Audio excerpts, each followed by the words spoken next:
So we'll start. It's going to be a lot of introductions today. It's the introductory day. And so I'll introduce the contents of the lectures as a whole. So the idea, this school is a bit special. We're not completely, special, but we're a bit special.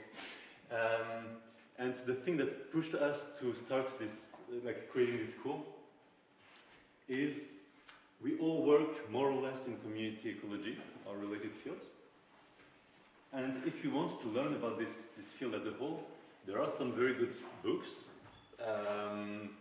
that either look at theory or look at, empirical evidence. One of them is here. You can look at those books anytime you want. We will maybe also print a few things that we will read here if you want to read them. So books exist that give you some kind of overview.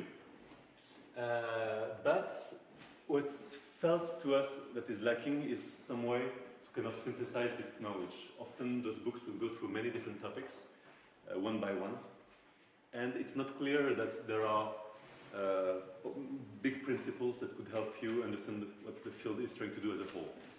And that's what we want to work towards, slowly.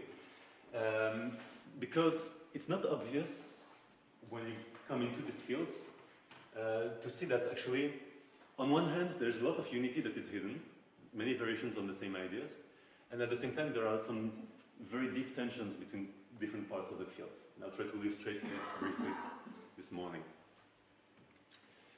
So, the focus of this school will not be, let's give you an exhaustive introduction to all of community ecology. This is not happening. It would not happen in a week, anyway. But rather, try to, as much as we can, find bridges between subfields and gaps between them or between approaches so that you better understand, or we all better understand, the general map of the field. It's a work in progress, of course. It's a lot of years maybe needed before we have a real map of what the field is about. It's an ongoing process that we're all doing together. So all the lectures here, or almost all the lectures here, are done by multiple people. We rotate every year who gives which lecture so that we can improve all together. And you're part of this process. Everything that you understand or don't understand, everything that you can criticize, everything that you can bring, will help us try to build slowly this general map of the field. So don't hesitate to contribute. We're counting on you. Your names will be, once, in 5 years when we write a textbook, we'll have a list of names like this and you will be in there. So as I said, the first day is a bit special. It's a bit more philosophical and historical about the field, which is, to think about divides and connections, and then the rest of the week will be spent trying to demonstrate them on more specific topics. So, what is community ecology? Already, it's not so easy. I will say that mainly we're, in terms of scale, which is an easy way to organize things, okay, it's a classic picture. You have individuals and their strategies, behaviors. You have populations within which you have maybe, age structure of who is infected or something like this. Then you reach communities, so biodiversity, interaction between species. And if you go even higher, then you start to go into those big biomes and big, matter and energy fluxes at the geoscale. And most of the time we're in this black box here. But of course, you cannot completely ignore the other scales. We will always be connected to things happening at the other scales. Within this box, what are we trying to understand? I would say, this is a personal viewpoint, but I would say there are at least 3 big axes that have emerged, which are biodiversity, functioning, and dynamics. So what I mean by this is questions around biodiversity. Why are there so many species? How do they exist together? Why are some rare and other common? These kind of questions. So you go around in the world. Functioning is more, what makes a community a system and not just a random assembly of things? And how do different species participate in that system? And dynamics is, okay, what makes a community persistent or unstable? How does it change over time, over generations? And of course, many questions are actually at the interface between several of those axes. I will come back to them regularly, I think. The point I want to make is that why do I say that those are three different axes? Because deep down they come from different sciences, different traditions. Biodiversity, these kind of questions really come from naturalism, from people going around in nature, looking at birds, looking at fish, and collecting things, describing biogeography. So it brings a kind of set of questions. Functioning comes more from, being a physiologist, being a biologist, thinking about organisms and trying to extend that to the ecosystem level. Trying to think of the whole ecosystem as a kind of big organism. What are the organs? What are the roles? All of these kind of things. Seb, I think, will have lots of interesting things to say about this afternoon. And then a big influence on the dynamical side is from fields such as mathematics and physics that come with a whole other tradition again of the kind of questions you should ask and the kind of methods you can use. So that's a point I really want to convey, which is for the same objects, the same things. You go up, you look in our garden, you see trees and birds. You can ask a very different questions about the same objects, and you can have very different ways to answer those questions. And that's part of the difficulty with this field. So this is not limited to ecology. You could do the same with inanimate objects. If you are a naturalist of inanimate objects, you're a geologist, you will go in mountains, you will see, okay, there's a special kind of rock here. Let's say there is phlogophyte, it's a kind of rock, and you can find it in this place. And you will make some kind of historical explanation for why this rock arrived in this specific place through metamorphism and all sorts of things. Or you could ask about dynamics, do physics and mechanics and ask what are the fundamental equations of motion, what are the trajectories of particles and of waves. And clearly, even though the objects are both non-biological, you're not asking at all the same kind of questions. And you have the same kind of divide within ecology. So I want to really, hammer these points. It's probably already obvious for many people, but I still want to hammer it. So I'll just give two short examples of fragmentation. One example, if people have seen me give this example before in videos or whatnot, you can refrain from answering. But okay, or you can answer, it's fine, actually, it doesn't change very much. So here's an example, just as a concrete case. I will tell you one fact about ecology is that sea urchins are eaten by otters. So given this fact, and given the fact that here are two sets of islands in the northern Atlantic, if I remember correctly, on the Rat Islands there are many otters, and on the Adak Islands there are very few otters. The question is, where do we expect to see more urchins? So, quick show of hands, who thinks that there are more urchins in the Rat Islands? In the rats? Or? In the Rat. Okay. Who thinks that this is where you find more urchins? Okay, roughly 5 people or 6 people. How many people think there are more urchins in the Adak Islands? No one. No one? How many people don't think? Yeah, how many people have no opinion? People have no opinion, that's good. So in fact, you have more urchins in the Adak Islands. The reason is otters deplete the urchins, in fact. So you find many urchins where there are no otters and few urchins where there are many otters. But of course, this is one example where otters are depleting urchins, but in other places you could find positive correlations. That where there is more food, you expect to see more predators. Both are valid explanations. If you make just a verbal argument, both are valid stories. The question is, why do you find one answer in one case and a different answer in a different place? The problem is, if you go to different branches of ecology, each of those viewpoints, let's say the top-down viewpoint, classically called top-down, of it's the otter that depletes the urchin, or bottom-up of it's the urchin that tells the otter where it should be. Each of them is taken as completely obvious and as the basic assumption in different fields of ecology.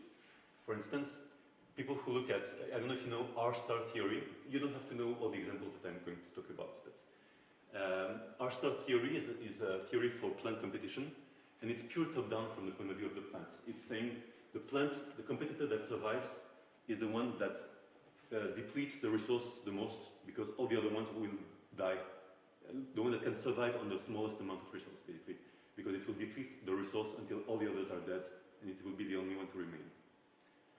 And that's taken as completely obvious by people who accept our star theory. On the other hand, a lot of the older theory of food chains is pure bottom-up. You expect that where there are lots of phytoplankton, you will have many things that eat phytoplankton, and then many things that eat what eats phytoplankton, and so on and so forth.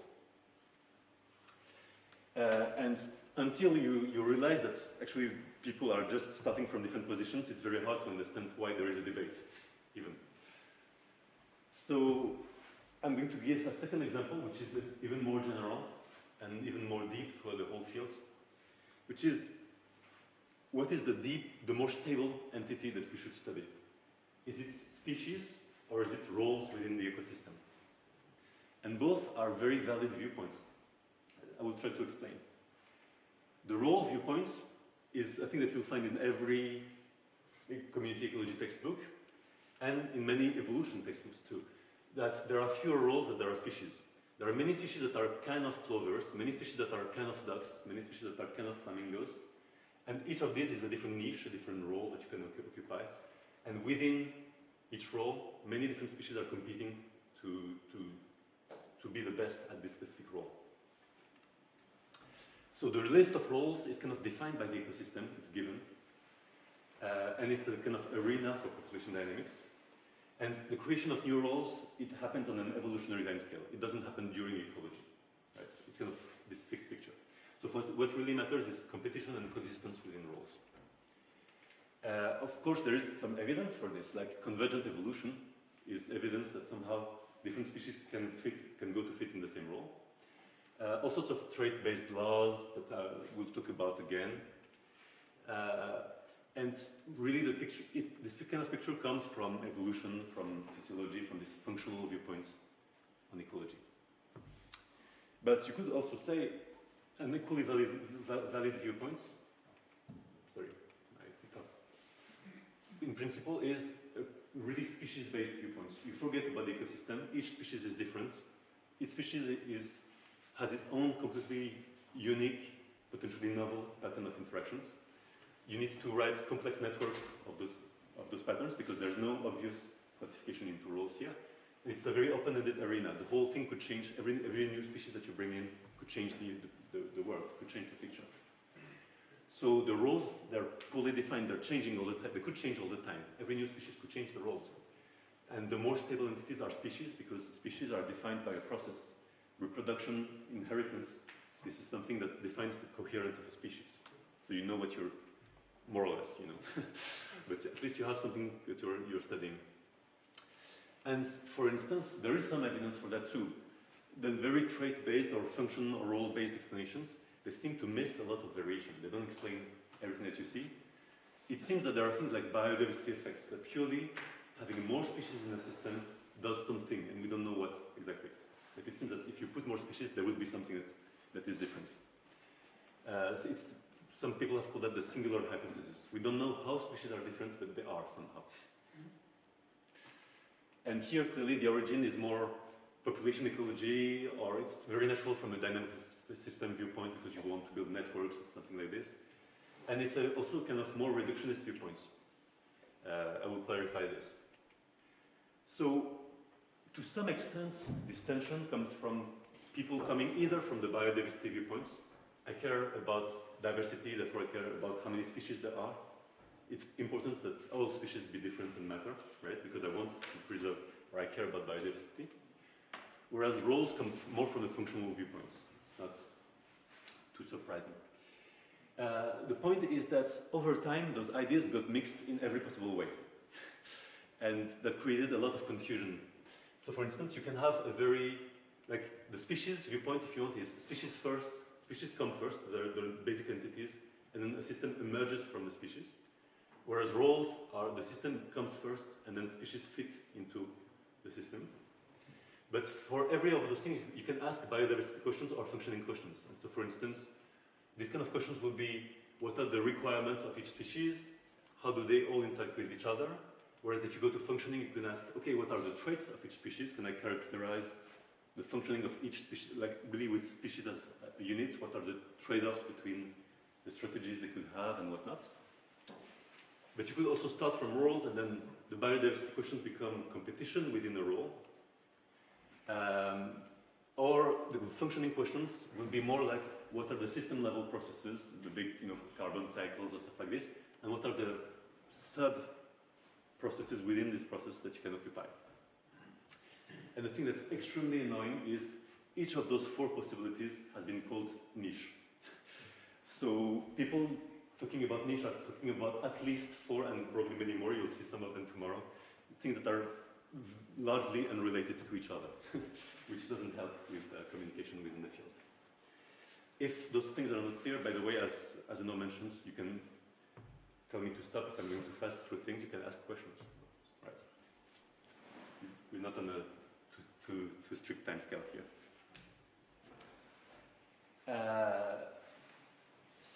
Okay.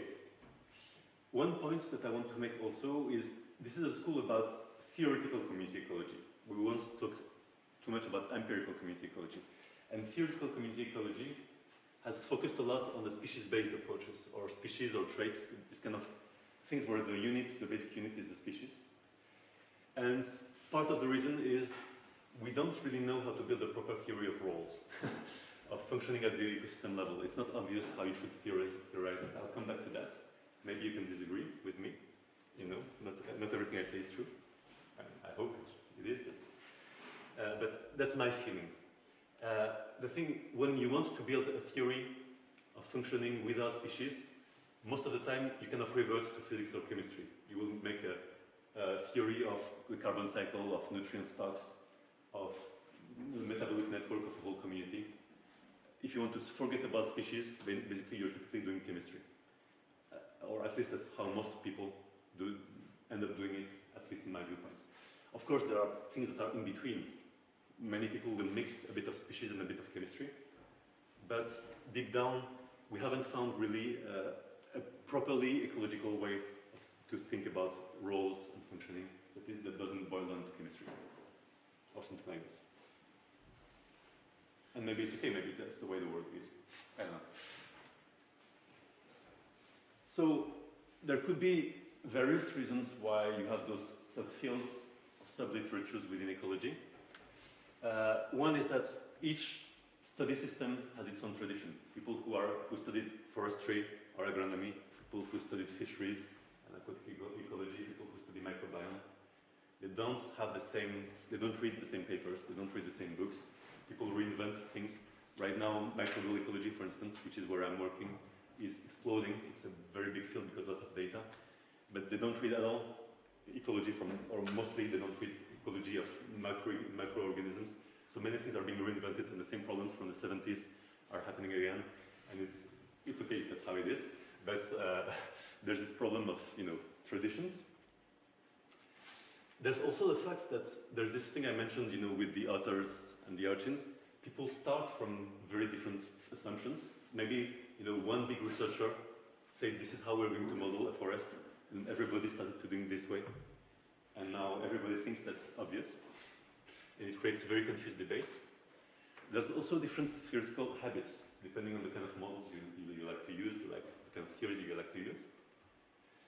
And there's one problem, which is that really, I think that's a pet peeve of mine, that I wanted to put it on this list, is for every question, like someone will come to a question and will propose a different model, a new model for this question.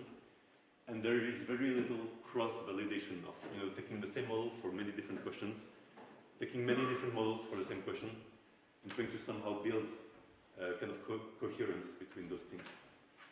Which is, I think, what made theory powerful in other fields. Like in physics, you use the same model to ask many different questions, and you connect models, like you connect Newtonian mechanics with relativity.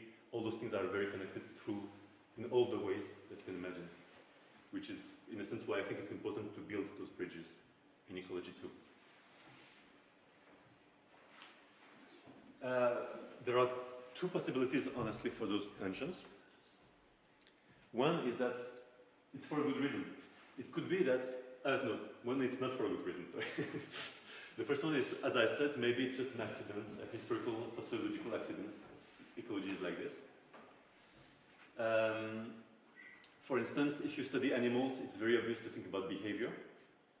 If you study bacteria, it's very obvious to think about metabolism, because chemicals are what you can go and measure in bacteria, and it's much harder to go and measure behavior on the bacterial scale. So most people who study competition of bacteria or interaction of bacteria, they will try to think about it through resources or metabolism, and very few will be with a microscope looking at physical movements of bacteria hitting each other. But not some people do that, and maybe it's very important, and we don't know how important it is. And conversely, I don't think anyone has tried to make a metabolic network of the whole Serengeti or the whole Amazon forest. And maybe you could do that. Maybe you could forget about species, you could forget about differences between trees and birds and everything, and just do metabolism at the scale of the whole Amazon. Why not? It could be also that those differences are actually justified. Maybe it's deeply true that, you know, if you study a fish, you should think one way. If you study a tree, you should think a different way. I don't have an answer for that, but the goal is to try to find how could we know whether it's accidental or correct that the way that we're studying things. And so the kind of tools, the kind of tools that we will use to connect is a bunch of red threads. I will not explain all of them, but there is this species versus roles thing that I mentioned. It's going to come back again and again this week. There's a bunch of other things that will come back again and again in different topics. And we hope that by the end of the week, through those red threads and others that you can find yourself, we find ways to connect and to understand also tensions. And we can finally have an idea of, if I want to know what is the right way to model a tree or a fish, I know what to measure to know that I have the right paradigm, I have the right way of thinking. To know whether it's really species or it's really roles or something like this. Okay, and one thing I see is common is, as I said, really confusing uses of the word niche. That's going to happen also throughout the week, I think. So I'm almost done for this first part of the introduction. One point is that one question that you should have, or that you may have, is even if at the end of this week we have this kind of panoramic viewpoint of theoretical community ecology, what's the point? Is it just conceptual, or can we actually use it to propose new experiments, to measure things in the field? That's part of what we are also trying to figure out. If we had the answer, we would be very happy. I believe, personally, as a person, as an individual being, I believe that doing this synthesis will lead us to try to have really new empirical science. But it's not obvious. Maybe it's just philosophy at the end of the day. We'll see. The other question is, will it only help with very broad generalities, or can we actually get something that can apply to your specific study system? And that's also something that I want to discover with all of us. Like, last year we had people working in conservation of specific birds. They believed that it was useful to them to have been in the school. I'm happy if they're right. I don't know if they're correct. We'll see in their career. But that's also something where I want, and I think we want the school to be enriched by the perspectives of everyone here. If you don't know this blog, Dynamic Ecology, it's a nice community blog where several ecologists have posted this kind of more philosophical ideas on what is generality, what is theory in ecology, and these kind of things. So you can find interesting insights there, but you don't find an answer to all the big questions. I think no one has the answer yet. Maybe us at the end of the week. Okay, I'll finish this part with the plan of the school. Today is this kind of set of introductions that I mentioned. So, first small introduction, I'll talk about math models, it will be me again. Then this afternoon, Sébastien and Matthieu as an outset. And the flash talks in between. And the flash talks, yeah, right after the mathematical part. Then for the rest of the week, we will be going more like topic by topic and try to build a synthesis as we can. So numbers start from 2 here, all of this is 1, kind of. and then hopefully the very last lecture will be different because it will be everybody contributing. I don't know, do you want to, shall I? Yeah. So basically the idea, very roughly, we will tell you about this again, is that all of these are lectures done by several of us to try to connect things. And then the very last thing is you and us, we will try to put together ideas for how to synthesize all this. We have our own ideas, but maybe they're not the only ideas. So we will also invite you to be creative and help us find ways to connect things. All right. So that's it for this first part. I'll take a 2-minute break and drink some water. What time is it, please? 38, okay. We can take a 2-minute break. Maybe not 2 minutes because it's going to be awkward, just me standing here. But at least I will drink some water. Mary's coming. Yeah, in 5 minutes. Well, it's okay. She can. So maybe a question. Yeah, please, if you have questions, that's a good time. Yeah, I mean, regarding the lecture material. Yes. Yeah, just to be sure. Are we getting slides? Or? Yes. So you will be getting slides for sure. We are also recording. Depending on how the recording goes and how everybody is comfortable, we will probably share the recordings with you. I cannot guarantee that all the recordings will be shared, but at least all the slides will be shared. Yes, sir? Yeah, I know that. So I was just wondering, so like trait-based modeling. Yes. So where do you place it? Is it under species or rows? So for me, trait-based modeling, that's my viewpoint. But I would really say that trait-based modeling is a way to try to get at functioning while staying at kind of species. I mean, it's more, yeah. So I understand what you mean, because sometimes when you talk just about traits, you do forget species, right? You can say, you can just classify plants by their leaf size or fish by their size or something like this. The point in a sense is that the models that you're going to use are not very different from the models that you would use for species. You have just replaced species by trait classes, in a sense. And details of the models will be different, but in spirit, it's closer to the kind of modeling that you would do for species anyway, than doing a purely chemical, metabolic network or something like this. But I agree, it's a bit in between. For me, it's the attempt to go towards functioning while still having a very reductionist, in a sense, viewpoint. So I don't know if people are familiar with what I mean by reductionism here. Maybe I can clarify. It will come up again. But basically, the point actually is that if you think about functioning, about system first, that's how you used to think about organisms. You think about the whole organism first, right? Does the organism survive as a whole or not? And then from the organism, you can explain the role of every organ. Every part is explained by the whole, right? So it's the whole first, and that explains the part. Whereas the reductionism is kind of the other viewpoint. You cut into parts, you explain the parts first, and then the whole emerges from the parts. And this is how physics and chemistry work, right? It turned out to work very well in physics and chemistry. If you cut down into smaller and smaller pieces, then eventually you will get simple pieces. It's not clear that this is correct in ecology, because if you go from ecosystem to individual, well, the individual is still very complicated. It has a behavior, sometimes a brain, sometimes, so it's not clear that it's the right approach. But every time we do a dynamical model, because it comes from physics and chemistry, then we tend to have automatically this kind of viewpoint of cut down into small pieces, whether they are species or traits, but kind of in the same way. Any other questions? Or am I it? Yes? I do have a question about unified theory. Yes. So I guess that all the theories have their limitations. I mean, there's no perfect theory at all. I mean, so maybe the right question is to what extent the theory can explain. Yeah. How do you expect or imagine the unified theory that you're mentioning? So yeah, my belief, I would expect something a bit like what happens. What you actually do in many areas of chemistry or physics, not the very fundamental, big unified theory of everything, but more like you have different models, let's say a model for a liquid and a model for a solid, but you know how to connect them for something that is at the interface, at the limit between the two things.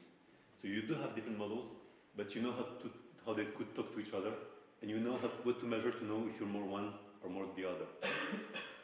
And that's the best I would expect, honestly, in ecology. I don't expect to have, general relativity unified with quantum mechanics, all of this telling us everything about ecology. But I want to know, for instance, if I make a population model and if I make a community model, how do they interface? Because people who do population ecology, for instance, they don't model the rest of the ecosystem. But somehow, sometimes their models are correct. So how is that possible? Right? It means that somehow there has to be an interface between the two kinds of model where they can talk to each other, and we know you are correct or you're wrong to try to just isolate the species and study it alone.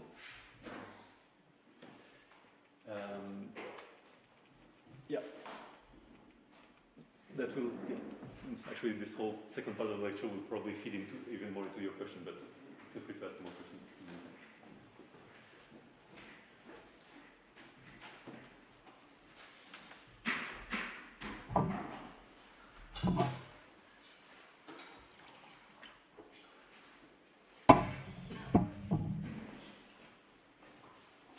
Marie is the guide, but she's also listening to the student, the mathematics, because she likes math. Yes, so maybe I will forget to say it at the end of my talk. So at the coffee break, when I'm done with this, everybody who registered for canyoning, please go and talk to Marie. Yeah, that's it. And so, yeah, for the rest of the remainder of my time after the coffee break, I'll try to talk a bit more specifically about the role of math in community ecology. Because, as you will see in my flash talk, I come more from the mathematical type of fields. And so that's my viewpoint. So my two goals for this short kind of lecture is first, within the world of mathematical models in ecology, how you connect them, how you find unity in them.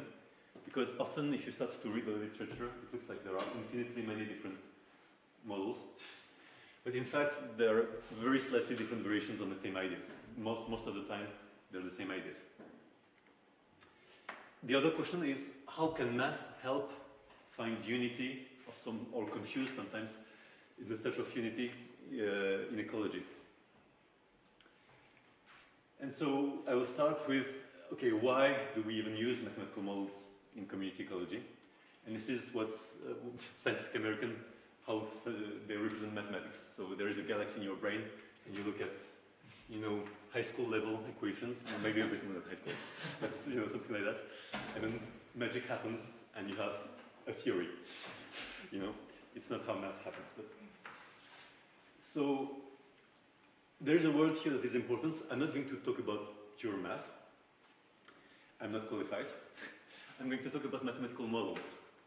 And Sébastien, again, this afternoon will talk even more about metaphors and models. So maybe there will be a bit, maybe he will agree with what I say now, or maybe he will disagree. Both cases will be interesting. I want to say, what is a model for me? And why do we use math for models? So this is a model of a plane. It's literally called the model airplane. It happens that in some ways it really behaves like a real plane. You can put a toy like this in a small wind tunnel, and you can make measurements on it, and that will tell you something interesting about a real plane. People actually do that.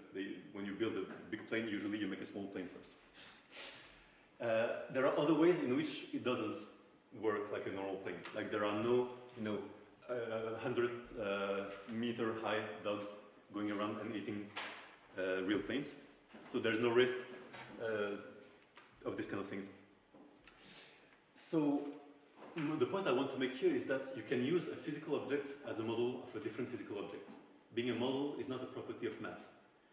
It's just a property of objects in general.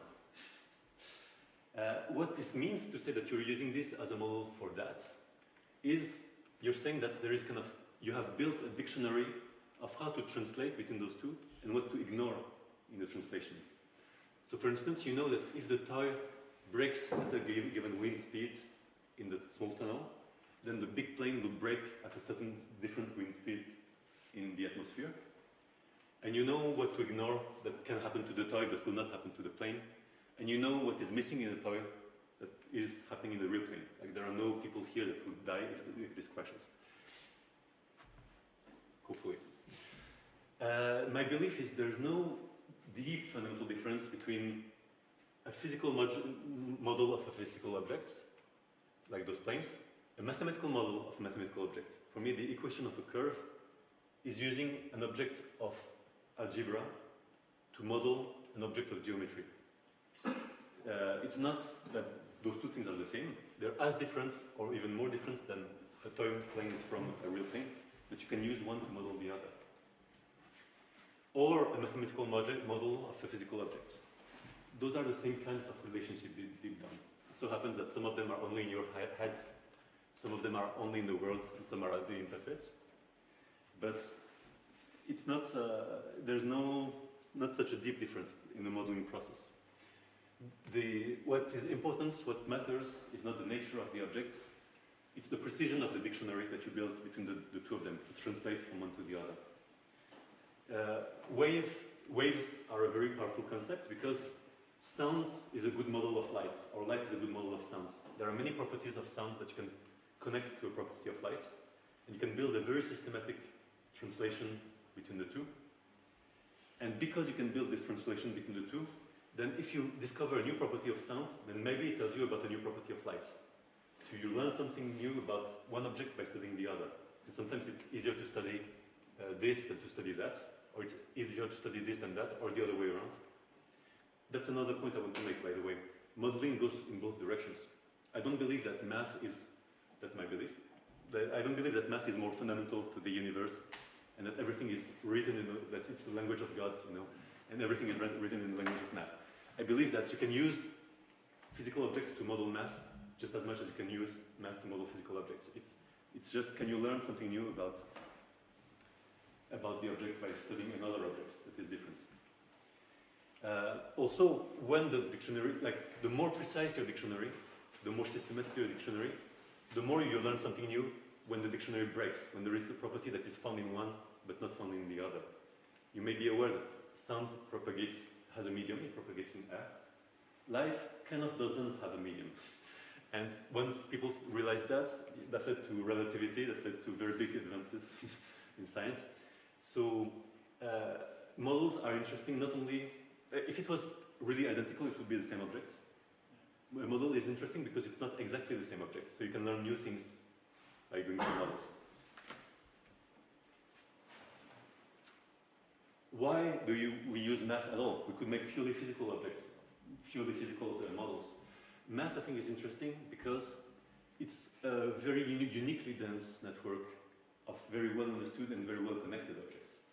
If you give me a curve, I can write an equation for it, I can make an algorithm, you can connect geometry to algebra to you know, computer science. All of them are already, to some extent, models of each other. You don't need to reinvent the dictionary every time. And so it means that maybe if you connect your biological object to one of those things, then suddenly it's connected to everything else, and you can go in many different places to learn something new. And for me, that's the main value of math in community ecology. That's the way I use it, at least, or in many sciences, actually, not just this. The point I want to make is, deep down, most of the math that we're going to use is very simple math for a mathematician. It's not the math that is hard. It's maybe hard for us because we're not mathematicians, not all of us at least. But the math itself is not hard. What is very hard is the translation between ecology, from ecology to math, and from math back to ecology. That's where most of the mistakes happen. That's where most of the nonsense happen. So from ecology to math, how do you take the world and you cut it into processes, into parameters, into variables, into equations? A lot of mess happens there. And then back from math to ecology, once you have your mathematical model, what can you use it for? What do the results actually mean about the world? And that's the other really, really hard part. So my guess is, depending on your background throughout this week, sometimes you will have issues with the math side of things. Sometimes you will have issues with the ecology side of things. It's normal. I think even someone who's trained in both will actually constantly have issues with how the two relate to each other. If you think you understand, then you're probably wrong. that's the rule. So another way to say it is questions are always welcome. There's no stupid question. I want to give you one example that for me is very striking because it's in some ways so basic, and in other ways, yeah, you can start to understand. So we will go back to this model. As I know, we'll go a bit more slowly to what those equations are, if some people are not completely comfortable with them. But those are, you know, very classic equations of population dynamics, exponential growth or logistic growth. The logistic equation can be written in several ways.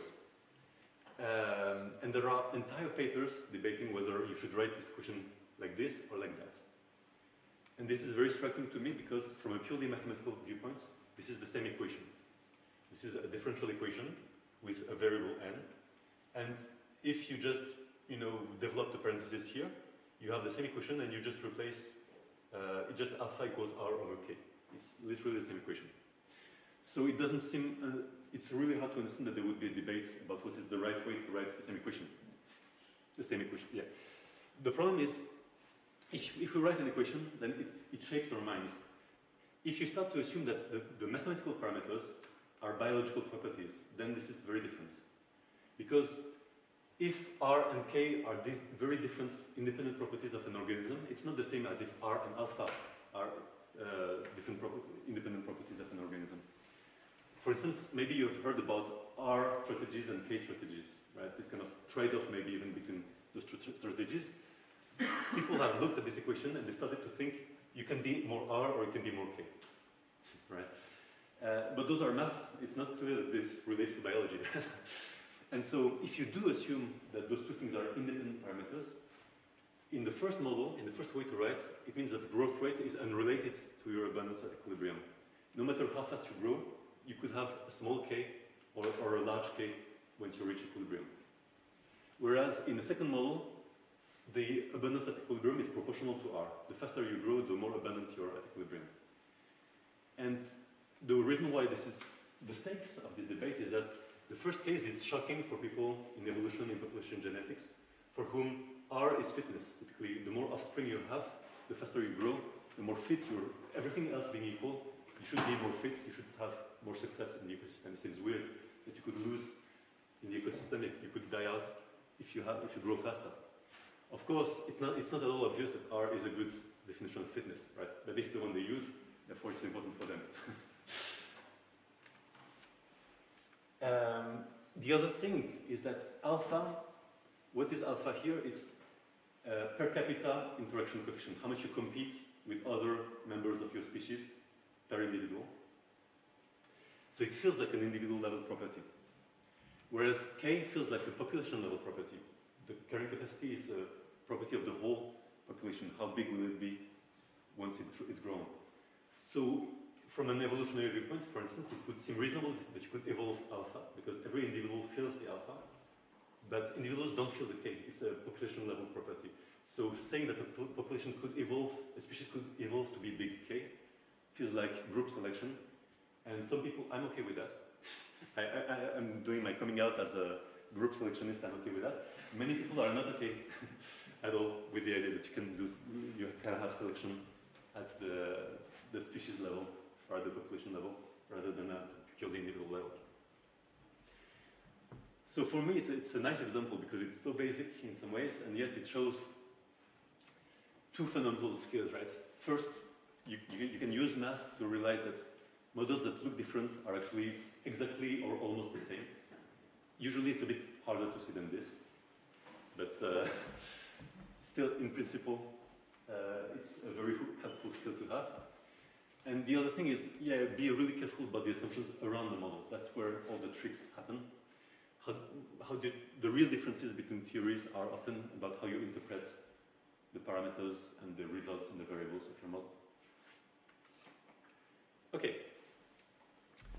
Then, if there are questions about this first point, please feel free to, or comments.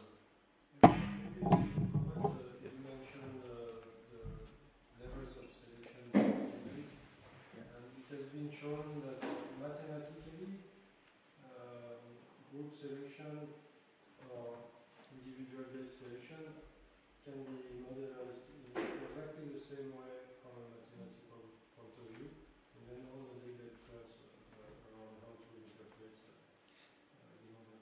Yeah. So it's exactly the same as the very simple logistic model you mentioned, except that the maths are a bit more complex. Yeah, absolutely. Thanks.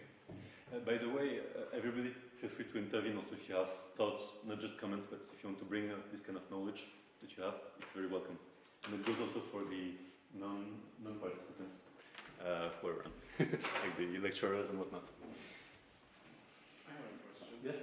So just like the example you gave about debate about parameters, is it similar for other fields that use math and math models in the same way? It's just arguing whether acceleration is the right parameter and mass is the right parameter. So I feel in physics and chemistry, there are some debates that remain, like mass is a whole mess because mass is both, appears as very different things in different places. But at the end of the day, now we have almost a one-to-one translation between the math and the objects of the world, and that's what makes math so powerful. There is much less leeway in how to connect the world to mathematics, and it actually makes the relationship to math or the use of math very different. Because in ecology, you can always come up with a different model and say, I interpret it this way, and my interpretation is maybe valid, and the only test is empirical. Whereas in physics or chemistry, you have fundamental laws. All the models that violate those things are wrong automatically. You know you cannot eliminate them already. So a lot of the space of possible models is already eliminated, and it's much easier to know where you should build, which makes it easier for us, harder for us because we don't have. Does that answer your question? Yeah.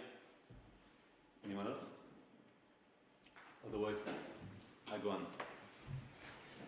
So we're not going to be exhaustive in the kind of, we're not going to review all the possible mathematical models that have been used for community ecology. In part because I'm not a fan of shopping lists. Sometimes it's useful, but it's not the way I tend to think. But still, I will go very briefly to the kind of most common tools that you would get, that you would use. There will be more details about all of them, or almost all of them, in later lectures. But you can stop me for either math or ecology questions. And they're more or less in increasing complexity, more or less. So I'll start from the most basic question that we could ask. As I said, when you start from a math point of view, you start from this kind of reductionist, often species, not always, but often species-based questions. So maybe the most basic question you could ask is, well, why do we find certain species or certain, phenotypes or certain traits, classes, in a certain abundance at certain places in space and time? Most of the questions we're going to ask are in some way connected to that question or some variation on it. If you want to answer that question, there's different ways you can go about it. The simplest way is if you know literally nothing. Let's say someone asks me what is the abundance in the world of the red-tailed plover. I am not a bird biologist, ecologist. I know nothing about the red-tailed plover. It's probably not even a real bird. What I can say is, if I know that people have looked at the abundance of all the birds that exist, and if I know nothing about which bird I'm looking at, I can just at random draw an abundance in the distribution, and that's the best I can say about what is the abundance of a bird. I don't know. So I just empirically collect a distribution of abundances of whatever, and then every species is some kind of random draw from it, if I know nothing else about that species. If you have a little more information, if you know just, let's say, one or a few factors, then you can start to have more deterministic laws, right? For instance,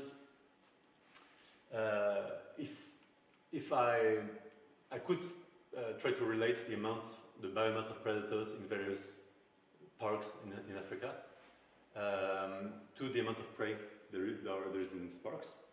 And roughly speaking, you have a kind of trend. I mean, it's actually a pretty good trend here. For ecology, it's a very, very good trend. And it's almost a linear affine relationship in logarithmic scale, so it means a parallel relationship. If you're not comfortable with those kind of math things, don't hesitate to ask later also. But yeah. So somehow you can say here for this question, it seems like you can relate more or less deterministically the amount of predator to the amount of prey. This is, well, typically the statistical models that we use when we're not doing dynamical models or these kind of things. Most of what we do is a mix of purely random sampling and simple deterministic relationships, and we call that a statistical model. Right? There is a trend, there is noise around the trend. We don't know anything about the residuals most of the time, so we just say we're randomly distributed around the trend. And that's it. That's the best we can do if we stay in statistical models. Of course, they can be very complicated, they can be very subtle, but that's what we do. There is a central risk here, of course, is that you may have heard the sentence, correlation is not causation. Yet we all keep doing as if correlation is causation. We have no idea when we see this trend and when we plot it this way, we tend to think prey biomass is causing predator biomass. That's the way the graph is shown. It's not obvious at all. Maybe what is actually causing everything is precipitation or temperature. And it just so happens that it creates a relationship between predator and prey. But maybe there's no direct causality here. So the next kind of models that I'm going to talk about are dynamical models. Trying to bring this part into the question. Not everybody here does dynamical models, I think. We were going to use a lot of them to explain things about community ecology. There's a reason for that. It's the assumption that, as I mentioned, reductionism, the idea that things are simpler at small scales, it works also for time scales. There's the idea that if you look at abundances over time, it's a very complicated mix of many causes. But if you look at an instantaneous change of abundance, like how much abundance will change from 1 month to the next, 1 day to the next, this change here, you can more easily decompose it into different causes, different processes. It's maybe not true. Like there's nothing telling us that it's obviously true. It happens to work very well in many fields. So that's how we do. And it brings us to a different kind of model, this kind of model, or things like this, where what we do is we think of every species or every class, here those are just classes within one population, as a kind of stock. There is this much of this, let's say, this much seeds, this much flowering plants, whatnot. And then there are fluxes between them. There are some sources or drains here, terms. And then those are the fluxes between different classes. So how much, each flowering plant will give this many seeds, will somehow revert to a rosette, or I don't know. I actually don't know what's the biology of this thing. I should probably have looked it up. And the simplest kind of dynamical models that we write are those linear models. But you could, in principle, have something a bit more complicated. One point I want to make is at equilibrium, so when the changes here are put to 0, you revert to, so basically what you're saying is that the fluxes coming in and out and going out of every stock must be summed to 0. And you kind of, again, find a simple deterministic relationship like the one we saw before. Let's say the abundance of this is related to the abundance of that in one way. The point now is that causality goes both ways. You don't know, like, again, you don't know if you have a relationship like this, you don't know if N1 is causing N2 or N2 is causing N1. You just know that there is a relationship between the two. So typically this means that if you're doing the dynamical models, the kind of things that you saw before, we tend to think of them naturally as the equilibrium results of a dynamical model. It's not necessarily true, but that's how we tend to connect the two types of models the most basically. Is that point reasonably clear? No, it's not clear. Sorry? It's not clear. Sorry, it's not clear. So what I mean is that usually, if you do statistical model, you'll have an equation like this. And it turns out that you can get equations like this in a dynamical model at equilibrium. The equilibrium will give you these kind of relationships. So the dynamical models change in time, but if you assume that you wait until long times for things to have reached some kind of equilibrium, then you cannot recover relationships that look like this. And so often, if you are building a dynamical model, your first reflex will be to try to find a model that gives this as an equilibrium result. If you want to fit to the data, to fit to this empirical truth. Thanks for the question. So usually these kind of simple stock and flux models, we use them within one population. It's very common to do these kind of things. So compartments of age, size, genetic type. And fluxes then can be aging or growth or mutations between types. So these kind of things. We can also use them between species, often big ecosystem management models. I don't know if you know about ecopath or these kind of things for fish or forestry models. They're built this way, and those are maybe different species or maybe different compartments, like even producers and then mollusks and detritus. Not all of them are even all species. They're just stocks of something. It could be also purely chemistry. The final type of model I will mention is this kind of things, and you'll see a lot of them throughout the week. It's population dynamics. So the main difference with before you didn't have the n in front of the equation. Deep down, it's just a generalization of the logistic equation that we saw before, right? We're just saying that now, instead of just interacting with yourself here, just having n here, you have interactions with everybody else. One point that is interesting is that at equilibrium, you still have an equation just like before. So in a sense, the results from before are still nested within this class of models.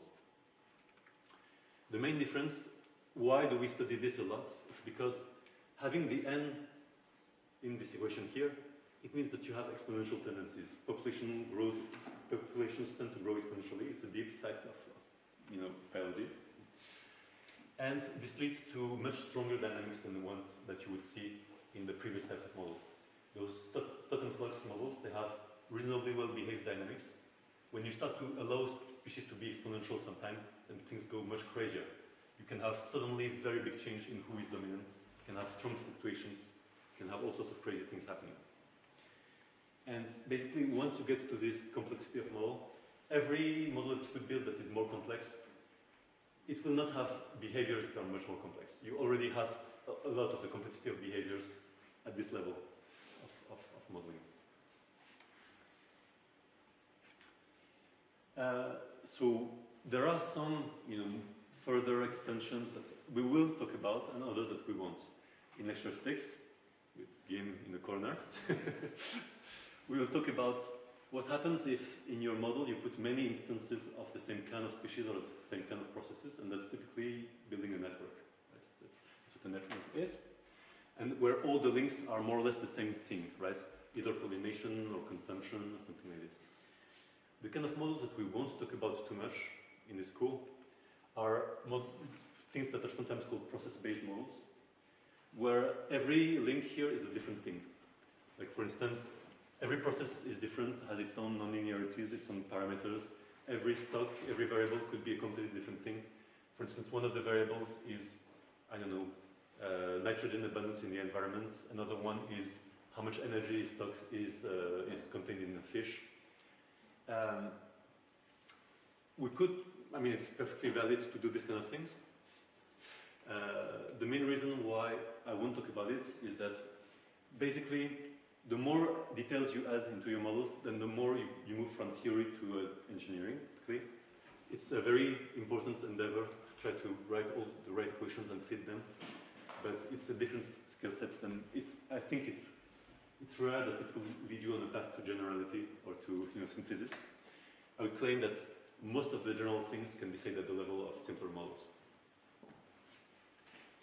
But of course, if you do these kind of things, I don't blame you. It's reasonable.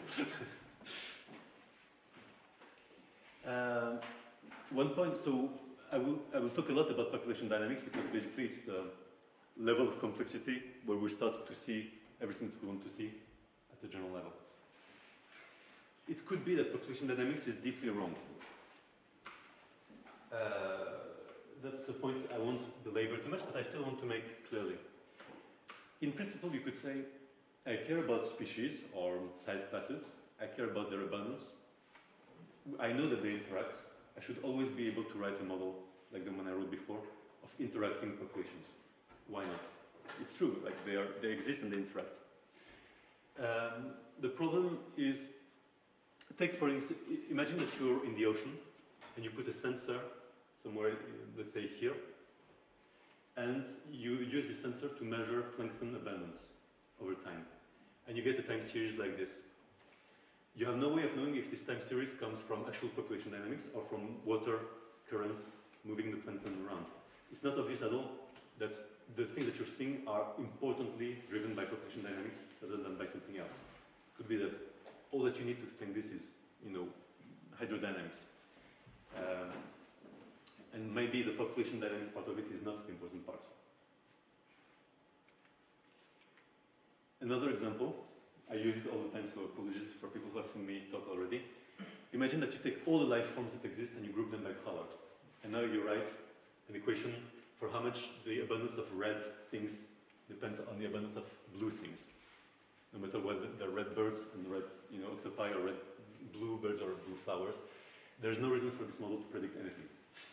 Right? The one color that is an exception is green. But apart from that, colors will not matter to ecology. So it's not true that just because I care about colors, let's say, I could build a model that predicts how colors interact. There has to be some right and wrong ways to cut the world into classes. If you don't cut the universe along the right lines, what happens is that your variables are very badly predicted by your model, and your parameters, they change all the time. Because since there is no real interaction parameter between red and blue, it really depends on whether the red is birds or flowers. Then if you go and measure this parameter in different places, you will not have the same value for this parameter. Right? Those parameters are good. Like context sensitivity means that we don't have the right cut in the universe. If you can cut along the right lines, then your parameters should be more context independent, more robust over time. This is a funny example from people who measured the very precise population dynamics of two competing bacteria. Bacteria or eukaryotes. I think it's yeast. Anyway, you can look at their trajectories. The real trajectories are blue and red here. And you can try to, if you wanted to fit a simple Lotka-Volterra competition model to this, what would be the competition coefficients? And you measure it over time. And this is how it changes over time. And here you can say, see, this is one of the coefficients and another one for two different initial conditions. And you can see actually this coefficient is almost constant over time. So it means here the model is not such a bad fit to reality because the parameter is reasonably constant, reasonably robust. It's not a completely stupid thing to measure. But it's not perfect either. Clearly we're missing something in this model because it does change a bit, especially in the early times something different is happening. If you've grown bacteria, you may know that there are lifetimes at the start where they change their metabolism, they do something different. And since they're changing, there's no reason for them to interact in the same way. So it could be that you could cut species in various ways, right? By their traits, let's say how big they are, by their species, just by their site, where they are in space. And it could be that different cuts are the right one depending on which process is the most important. If the most important one is reproduction and exponential growth, then species is probably the right cut. Because exponential growth doesn't happen between a flower and a bird. Right? It happens within a species. So it's the right cut if that's the main process happening, the one that drives your patterns. But if what drives your pattern is spatial fluxes, then you don't care about which species they are. All the plankton and all the fish, not the fish, but all the plankton. Actually, that's the definition of plankton. Everything that cannot swim will be carried by the currents in the same way. And it doesn't matter whether you're a microscopic algae or a jellyfish, you're going to be carried away in the same way. So that's what matters. Right? So then you could ask why the focus on population dynamics? Well, one of the things is, as I said, exponential growth is pretty universal to life. So maybe, and generally population dynamics, so maybe we can find general principles that are specific to ecology, that are not chemistry, but that are still general. And the problem is, as I mentioned maybe before, if you want to go to functional explanations, to this day, in my opinion, the explanations we have tend to be more specific to specific life forms or specific ecosystems. It's harder to find very general principles of ecosystem functioning, unless you go, either when you find some general laws, either they are basically the same as in population dynamics, or they come from other fields. For instance, they could come from physics or chemistry. Here are two nice examples. I will not detail them because I think you'll see some of them later. But let's say a lot of the general laws of functioning that we know are about size. That's clearly a clear way to classify organisms is through their size. But often the reasons why it's so important are they're somehow about physics. Physical laws dictate what you can or cannot do at a certain size. Other ways in which we can find very general things are through metabolism, and that's chemistry. So often, yeah, I feel that if there is a chance for a very general type of laws in ecology, it's probably more the kind of thing that you can already find in population dynamics. So, okay, my takeaway is, yeah, you have this kind of hierarchy of complexity, all are nested within broad sense population dynamics, and we will talk a lot about it for this reason. But we're not wed to what comes there. You know, maybe it's a very wrong way to model the world. I don't know. That's what we should eventually try to figure out. And so I'll end with a last point, which is why can math be very unhelpful sometimes to understand the world? And I will be brief about this, I think. I didn't check the time. Does anyone have the time, please? 10:20. Okay, so I still have 10 minutes. Not too bad. Not too bad.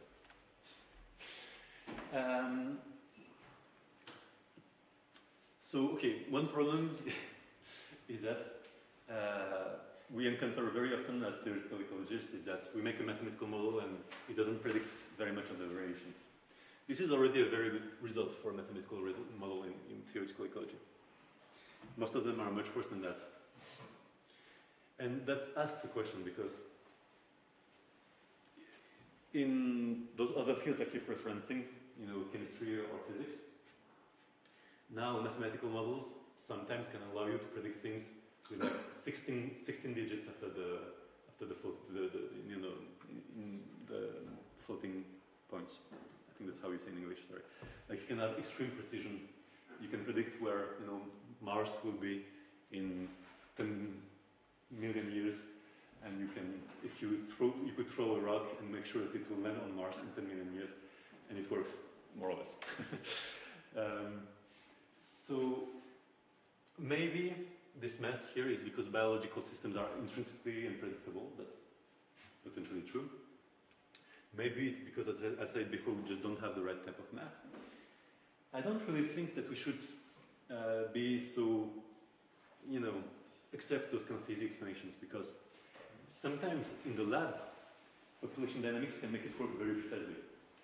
There are some really impressive experiments where you genetically engineer E. coli populations that have population cycles every 3 days or every 2 days, then you couple them, and you get exactly what your model would predict when you couple two populations with different periods. And so there's no reason why these models shouldn't work in a lab, right? In principle, they can work. There's another example that's been happening for at least 6,000 or 7,000 years. If you really want to eat chicken, you will make sure to have a lot of chicken and extremely fat chicken. And even though ecology is complicated and evolution is complicated, we know that if we somehow control the system enough, you can force ecology and evolution to go to extremes that are never seen in nature. Like this is what a chicken looked like 70 years ago. This is what a medium chicken looks like now. In a century, we have completely bypassed all that the evolution of chickens had tried to enforce in them, right? It's crazy in a sense. I really appreciate agronomists for doing this crazy thing because it tells you that it's not impossible in principle to control ecology, control evolution, have models that work or have predictions that work or approaches that work. Of course, we know that it's in very special conditions. It's probably not going to last us for a few more centuries. Yes? I mean, could you argue that there's no theory behind this? It's just empirically that Yeah. it works? I mean, you could argue that maybe the breeder's equation is the one theory that works in all of evolution, and the one mathematical. But I agree, it's not really theory, but it still means that in a way, simple causality. I select fatter chicken, I select fatter chicken, chickens will be fatter. Somehow it should work in some extreme, right? You cannot just come and say, well, you know, I predicted that this would happen, but actually ecology is complicated, so no, if you really want fat chicken, you will have fat chicken. You know? So it means that if it fails, there has to be something more, right? In principle, those things should work. If they fail, there must be some specific reasons. Maybe we will never find them. I'm not claiming that, you know, maybe ecology is intrinsically hard for reasons, but there have to be some reasons for it. We cannot just assume that it's the way it is, and it's mysterious. Another point I want to make is that sometimes that's a big problem with theory. We take a story, we translate it into math, and we assume that now it's true because it's math, but it's still just a story, right? So sometimes the math you will be too impressed by the math, or you will be confused by the math, and you will not see that the story behind it is very wrong. And that's the classical failure mode for most of us. I include myself in it. So what's really important in it is always be very, very clear about what you assume and what you're trying to prove. For instance, maybe you assume that species can coexist, and then you try to ask what are the dynamics they could have. Or you assume that they have some dynamics, and then you're trying to prove that they can coexist. But if you do the both, then you will have your conclusion as part of your assumptions, and then your model is a tautology. Like many more studies than you would think basically have their conclusion as part of their assumptions, and then the math just shows that yes, if you assume coexistence, you get coexistence. Well, yeah, I mean, you didn't need the math. Maybe it illustrates your point, but it didn't teach you something new, right? Often, like, I would not recommend using math to just ask, could something happen? Like, could climate lead to biodiversity increase? Because honestly, since, as I mentioned to Henry, we can make all sorts of mathematical models in ecology and we can justify them. You can make models where everything happens. There is no like harsh limits on what a model can be in ecology. So no matter your question, you can probably find a model where the answer is yes. Could this happen, right? So you need to make a question that is like somehow more constrained than that if you want to have useful math. So, and briefly my takeaways. If you want to unify between mathematical models, the skills that you should have are how to try to look how different looking models could be exactly the same, or they could behave roughly the same. For instance, maybe I'm doing a population equation, maybe I'm doing an agent level simulation, but they actually behave exactly the same, or almost exactly the same. That's often the case. Or both of them are special cases of a broader model, like having, you know, equilibrium, like deterministic relationships as an equilibrium of a dynamical model, like this.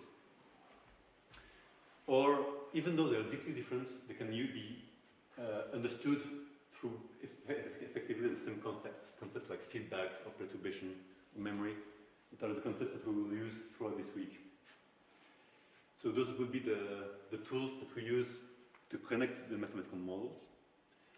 And then the second part is, that's my belief, my deep belief is if you want to use math to unify or connect or translate between fields in ecology, it will often be reasonably simple math.